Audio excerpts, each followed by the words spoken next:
Hello everyone, my name is Nidhi Verma and welcome to exam prep tool. जब भी कोई भी जॉब से रिलेटेड रिक्रूटमेंट रिलीज किया जाता है तो आपको हमारे चैनल एग्जाम प्रेप टूल पे टाइम रहते प्रोवाइड कर दिया जाता है।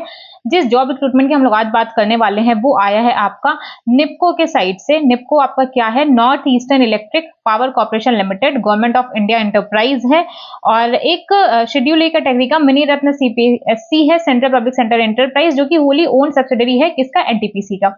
ठीक है।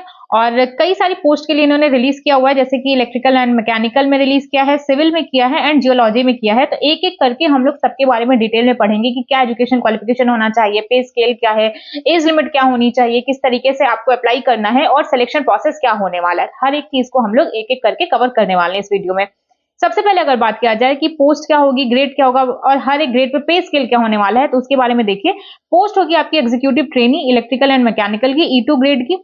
पे स्केल होगा आपका 50,000 to 1,60,000 with 3% annual increment. Branch wise vacancies की अगर आप बात करोगे तो इलेक्ट्रिकल इंजीनियरिंग में ओबीसी की है टोटल 6 वैकेंसी और एससी की है total 3 vacancy and mechanical engineering में ईडब्ल्यूएस की है टोटल 4, एसटी की है 2 एंड पीडब्ल्यूबीडी के लिए 1 वैकेंसी है। ध्यान रखिएगा कि जनरल स्टूडेंट्स के लिए, जनरल कैटेगरी के स्टूडेंट्स के लिए एक भी वैकेंसी यहाँ पर नहीं इन्होंने दी हुई है। तो टोटल आपको 16 वैकेंसी यहाँ पे देखने को मिलेगा। और इधर इन्होंने एज लिमिट भी बता करके रखी है कि अगर आप लोग executive trainee electrical and mechanical के लिए जा रहे हैं तो ईडब्ल्यूएस की 30 ईयर होनी चाहिए, ओबीसी एनसीएल की 33 होनी चाहिए एंड एससी एंड एसटी की 5 ईयर, पीडब्ल्यूबीडी कैंडिडेट्स का 40 ईयर है तो भी आप लोग अप्लाई कर सकते हो।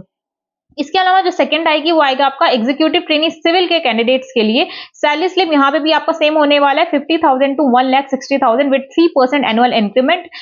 यहाँ पे आपकी जनरल स्टूडेंट्स की टोटल 1 वैकेंसी है, ईडब्ल्यूएस की 1 वैकेंसी है, ओबीसी एनसीएल की 4 वैकेंसी है एंड एससी कैटेगरी का टोटल 2 वैकेंसी है। टोटल आपको यहाँ पे 8 वैकेंसी देखने को मिलेगा। और अगर एज की बात किया जाए तो अनरिजर्व एंड ईडब्ल्यूएस स्टूडेंट का 30 ईयर दिया गया है, ओबीसी का 33 है एंड एससी कैटेगरी का 35 ईयर है।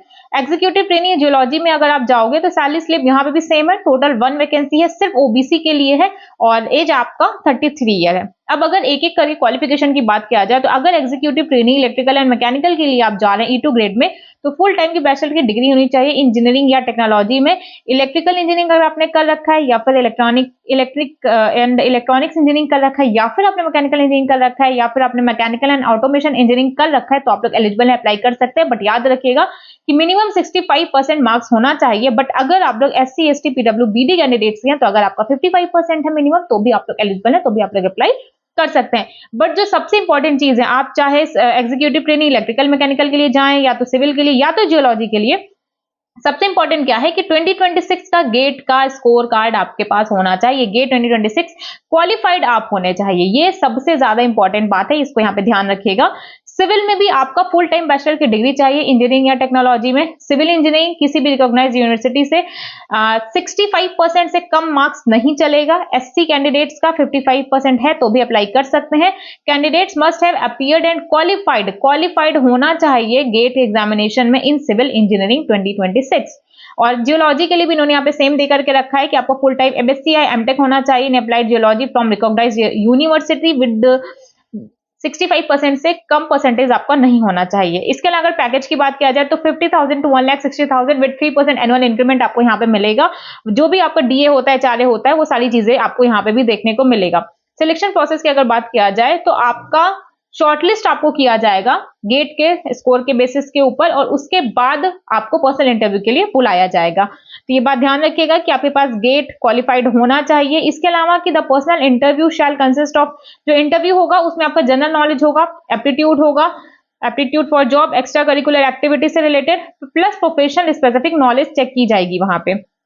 कैंडिडेट्स जो कि बिलोंग करते हैं ईडब्ल्यूएस एंड ओबीसी से उनका 560 रुपीज होगा एप्लीकेशन चार्जेस। और जो एससी एसटी पीडब्ल्यूबीडी या फिर ईएसएम कैटेगरी के हैं या फिर फीमेल कैंडिडेट्स हैं तो आपको 1 भी रुपए पे करने की जरूरत नहीं है, आप लोग अप्लाई कर सकते हैं। और एंड ऑनलाइन सबमिशन आपका ऑलरेडी स्टार्ट हो चुका है, 15 मई से स्टार्ट हो चुका है। जो लास्ट डेट होगी वो होगी आपकी 3 जून। आज आपका 18 मई है, तो अगर आप लोग इंटरेस्टेड है, आप लोग अप्लाई करना चाहते हो तो अप्लाई कर दीजिएगा। और जो इंपॉर्टेंट चीजें हैं, अपर एज लिमिट आपका कैलकुलेटेड होगा 1 जनवरी 2026 से। ये सारी चीजें ध्यान रखिएगा। कुछ जनरल इंस्ट्रक्शंस भी दे रखे हैं, वो भी एक बार रीड कर लीजिएगा। तो अगर आप लोग इंटरेस्टेड हैं तो आप लोग अप्लाई कर दीजिए 3 जून से पहले। बाकी हम लोग मिलेंगे नेक्स्ट वीडियो में नेक्स्ट रिक्रूटमेंट के साथ। Thank you.